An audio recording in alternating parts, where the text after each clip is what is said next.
সর্বদা দরিদ্র দুস্থ ও অসহায় মানুষের পাশে থেকেছি। এভাবেই গরিব দুঃখী মেহনতি মানুষের পাশে থাকার অঙ্গীকার করলেও ঠিক চিত্রটা যেন উল্টা দেখা যাচ্ছে। অভিযোগ উঠেছে লালমনিরহাটের পাটগ্রাম উপজেলার শ্রীরামপুর ইউনিয়নের ৬ নং ওয়ার্ডের ইউপি সদস্য ও শ্রীরামপুর ইউনিয়ন পরিষদের জামায়াতের সহ মানব সম্পাদক ও সমাজ কল্যাণ সম্পাদক নাবির হোসেন গরিব দুঃখী আর মেহনতি মানুষের কাছ থেকে মোটা অঙ্কের টাকা হাতিয়ে নিয়েছেন। এমনকি তার ফাঁদে পড়ে কয়েকজন সুদের টাকাও পরিশোধ করতে হয়েছে।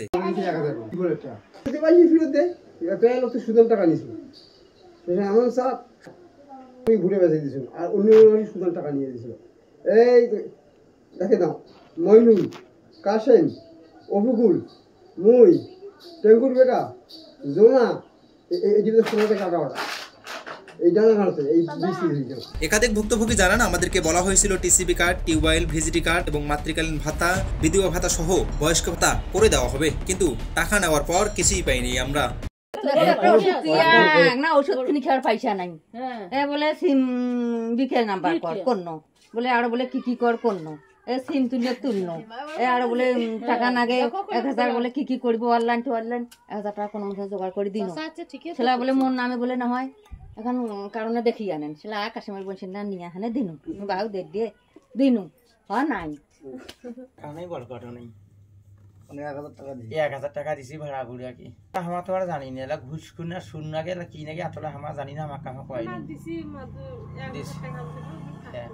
আজি প্রায় ৪.৫ মাস থেকে চালাছি আমার এই বুঝানের বেড়া বাড়ি খরচ পাতি তাহলে মতো সেই সমস্যা জেলা থেকে বাড়িতে আনছু জ্বরে আদি ফেরি ৮:৩০ সিকিউরিটি আলুয়াল করে বকস বাড়িতে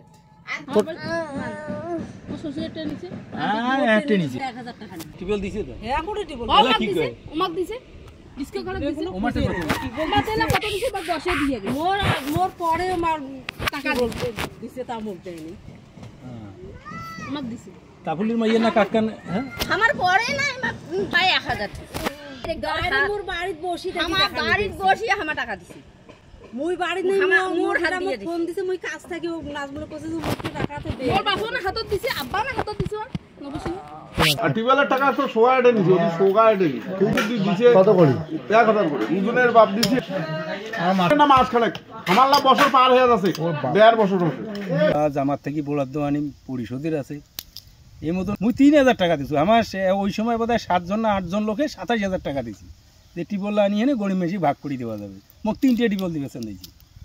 অভিযোগকারীদের দাবি ১ থেকে ৩,০০০ টাকা পর্যন্ত নিয়েছে ইউপি সদস্য নাবির হোসেন। প্রতিশ্রুতি সেই সুবিধা এখনো মেলেনি। এতে এলাকা জুড়ে দেখা দিয়েছে তীব্র ক্ষোভ আর হতাশা।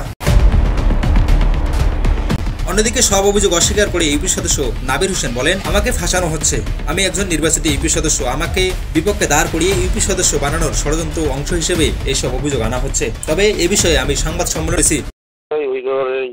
আমি তার খাবে বুঝছেন আমি সংবাদ সম্মেলন করছি তো ভাই, ওটা তো আমি উত্তর দিয়ে দিচ্ছি তো। মানে অনেকে বলতেছে যে আপনি দায়সারা সংবাদ সম্মেলন করেছেন, আপনার দুর্নীতি অপকর্ম ঢাকার জন্য আপনি সংবাদ সম্মেলন করেছেন।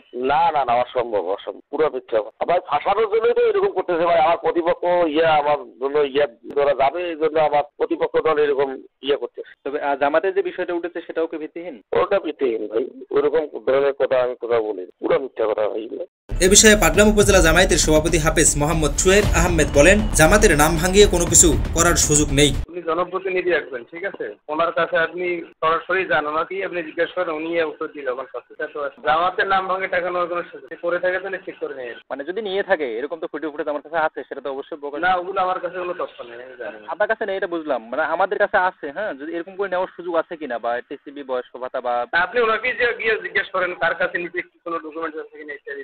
জামায়াত থেকে এরকম কোনো সুযোগ সুবিধা দেওয়ার কোনো নিয়ম নির্দেশনা আছে কিনা, যেটা উনি আর কি মানুষকে বলে টাকা নিয়েছে, মানে এটা বোঝাতে চাচ্ছি। না আমাদের তো পক্ষ থেকে তো ওটা জানেনি সবাই, জামাত ইসলাম সম্পর্কে সবার ধারণা দলের এখানে কোনো ইয়ে নেই। তবে অভিযোগ পেলে তদন্ত সাপেক্ষে আইনানুগ ব্যবস্থা গ্রহণ করার আশ্বাস জানান পাটগ্রাম উপজেলা নির্বাহী কর্মকর্তা উত্তম কুমার দাস। না, এটা কোনো আর্থিক লেনদেন করার সুযোগ না। আমি ধরনের অভিযোগ পেলে এবং অভিযোগের সত্যতা পেলে আমি ব্যবস্থা নেব আইনানুগ। সুবিধাবঞ্চিত মানুষের প্রাপ্য নিয়ে প্রতারণার অভিযোগ নতুন নয়, তবে জনপ্রতিনিধিদের বিরুদ্ধে এ ধরনের অভিযোগ এলাকাবাসীর মধ্যে হতাশা বাড়িয়ে তুলেছে। সাধারণ মানুষ বলছে, সত্যিকারে গরিব দুঃখী মেহনতি মানুষের হক যেন কেউ মেরে না খেতে পারে, তার জন্য স্বচ্ছতা, কঠোর নজরদারি আর জবাবদিহিতা প্রয়োজন। Mithu Morad, news desk, Patgram television.